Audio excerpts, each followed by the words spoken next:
One of our Ko-Fi members asked, what is the most shocking or wildest things you ever encountered during a massage? Okay, and the Olympic. Oh, have you ever massaged professional athletes before? Right.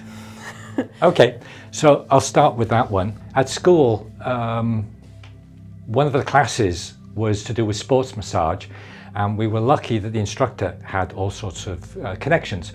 So he brought in a whole bunch of sports people, and I was lucky enough to work on a woman that was going to be, or trying to be an Olympian, and she was doing the shot put. You know, there's a big, heavy ball and it goes here and you swing around and throw it. So I'd never worked on somebody that was so fit and healthy. So that was a real treat. So I'm working on her and I'm noticing an asymmetry in that her muscles are built up more one side than the other. So, you know, she was used to spinning a certain way, pushing with one arm, and you know, everything was designed for that. And I suggested to her that perhaps she should try doing a shot put the other direction, just to balance out the muscles, because currently, you know, her body was being twisted in her desire to be an Olympian, you know, and you should have strength on one side and not the other. So that was my contribution to her. What's a shot put? A shot put, that is a heavy iron ball which you kind of hold in your neck and you spin around, and then you push off with one leg and you push with the hand, and you're supposed to go, you know, yards. So that's the shot put.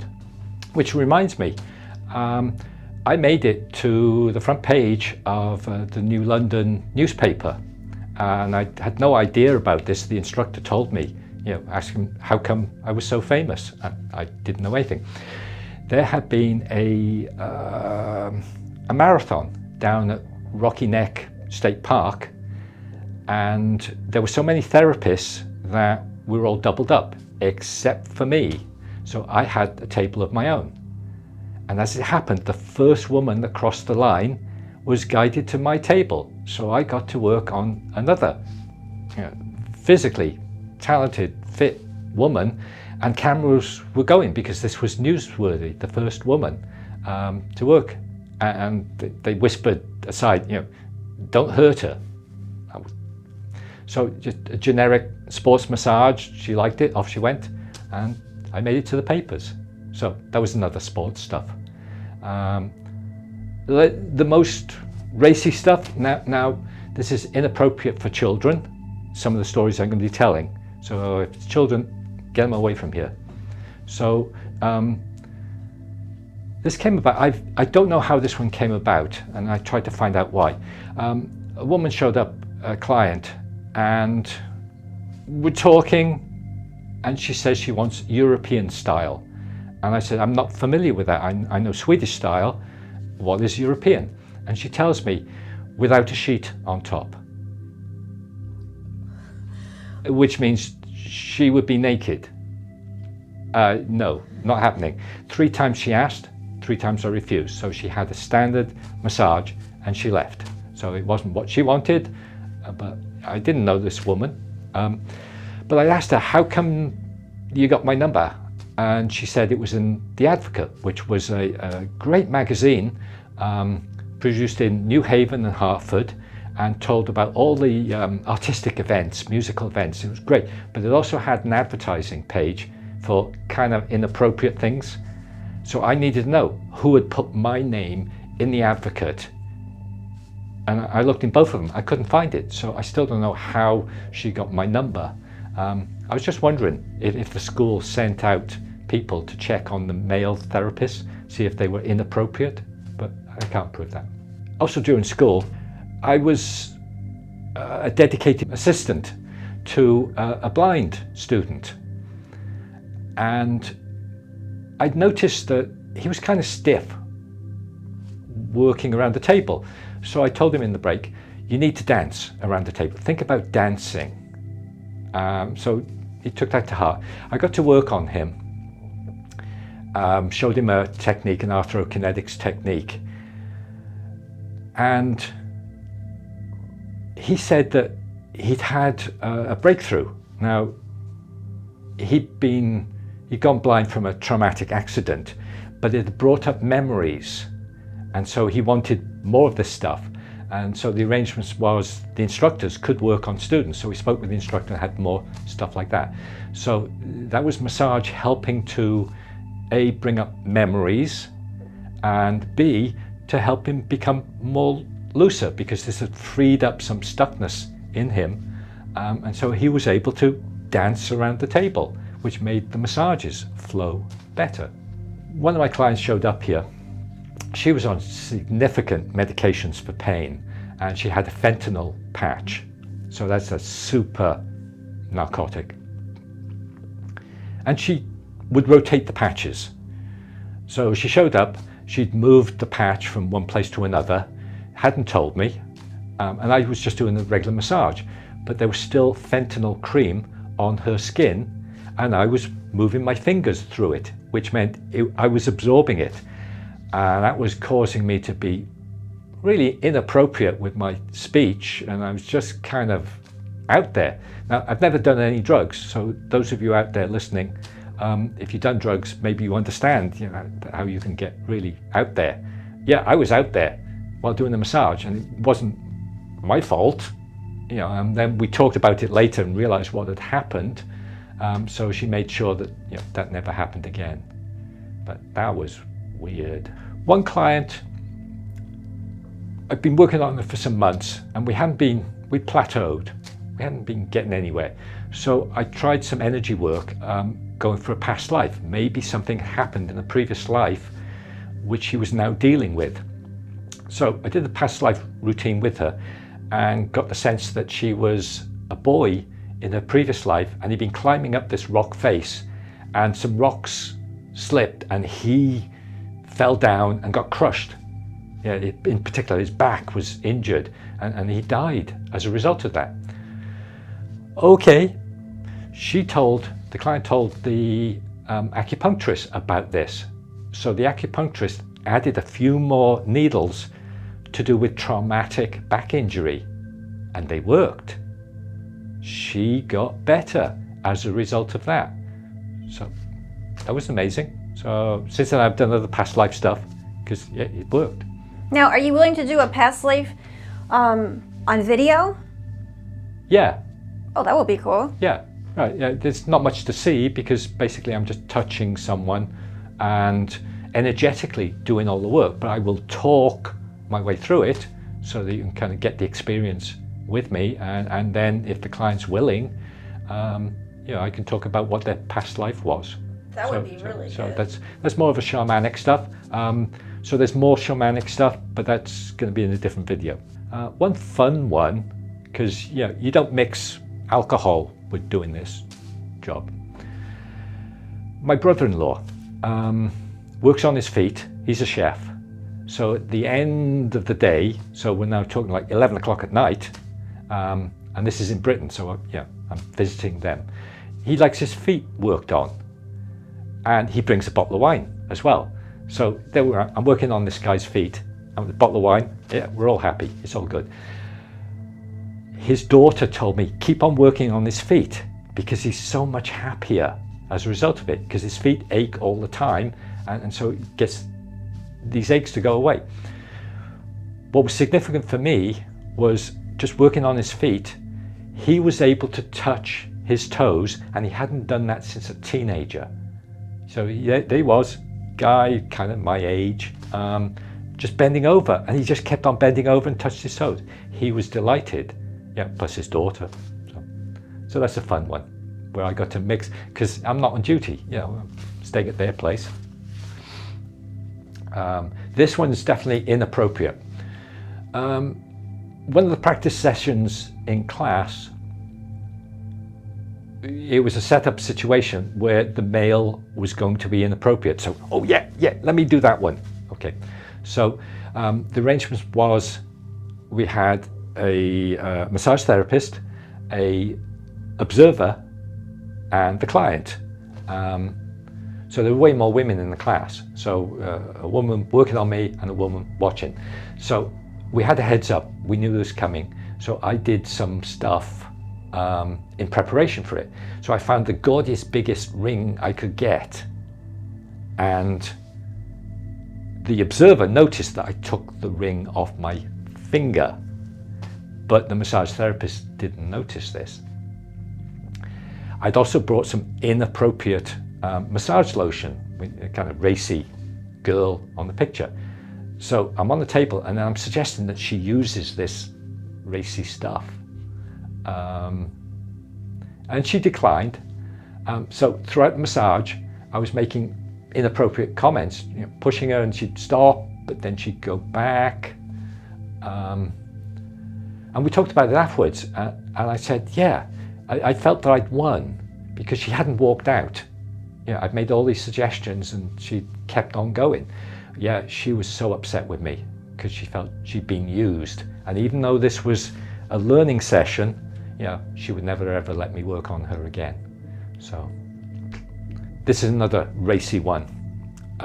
So there's like 14 people in class, 14 women, 4 guys. And the instructor, female, looks straight at me and says, "We need to know what you do if you had an erection."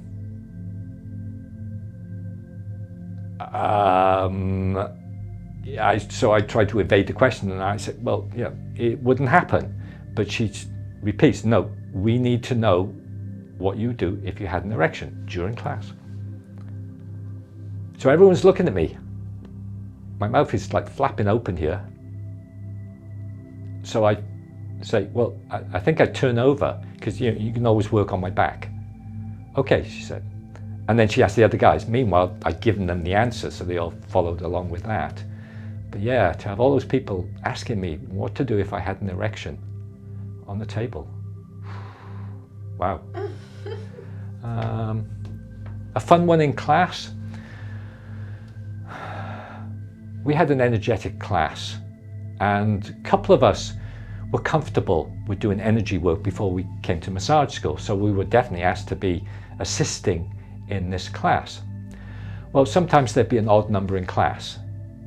So as it happened this one day, there were 2 of us working on one of the other students. And we were supposed to do an energy routine where you push your hand below the heart on one side and your hand on the other side. So it was energy work through the heart. Nice. But with 2 of us, this meant I could do the opposite side. So now 2 of us were aiming energy through this woman's heart. And it's like everybody in the room was just like stopped and stared at us. They said they could feel the energy that was just powering through her because, hey, I was already an energy worker. So I had that going for me on top of everything else going there. But yeah, if you can combine work with another energy worker, it's powerful stuff. This same student, the blind one, showed up for a tutorial. He'd missed a class, and so he wanted me to give a tutorial on it because I was one of the tutors.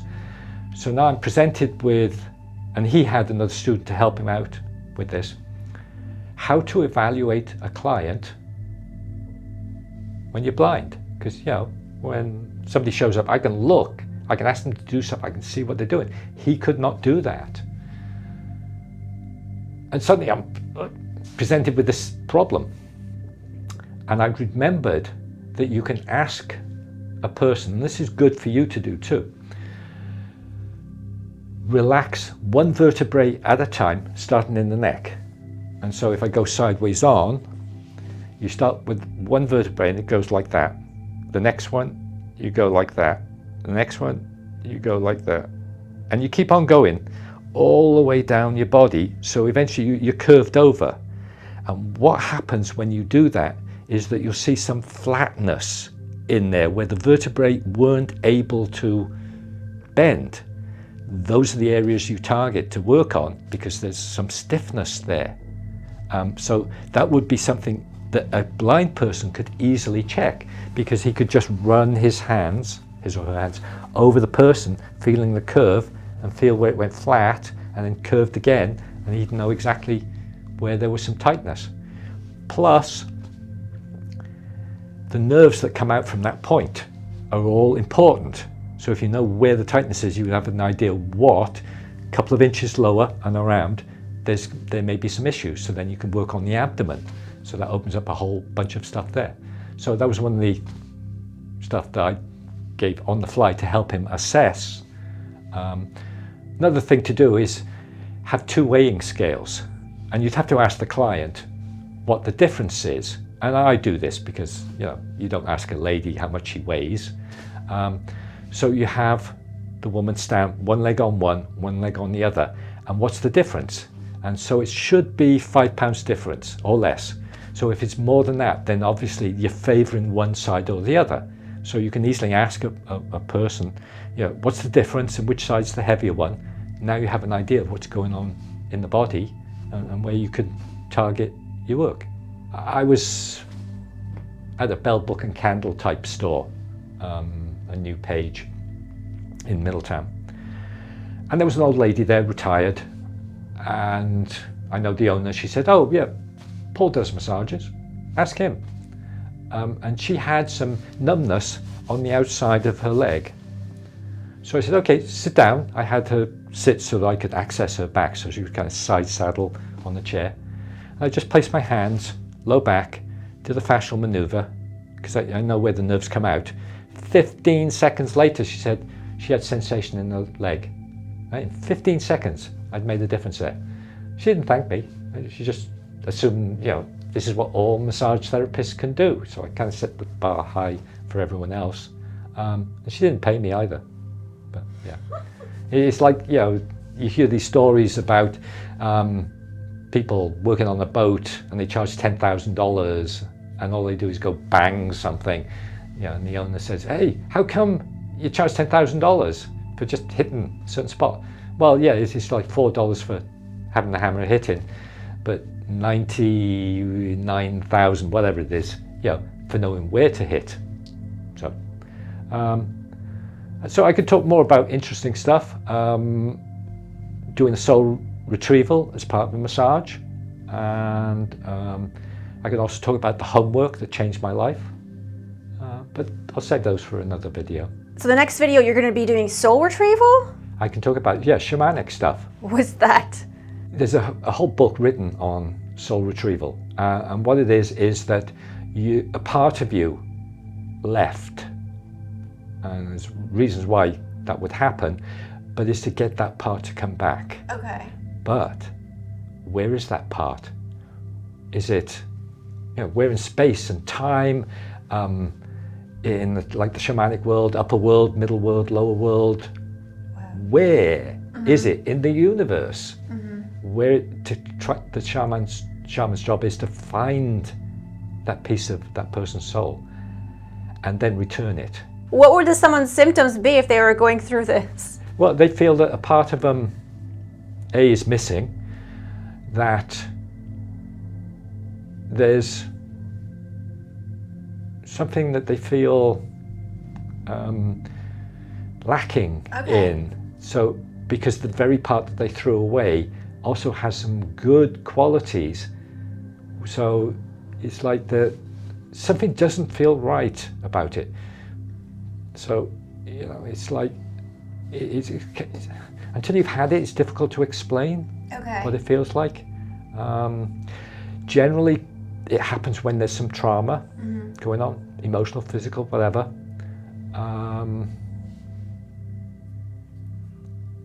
Some people make a new personality.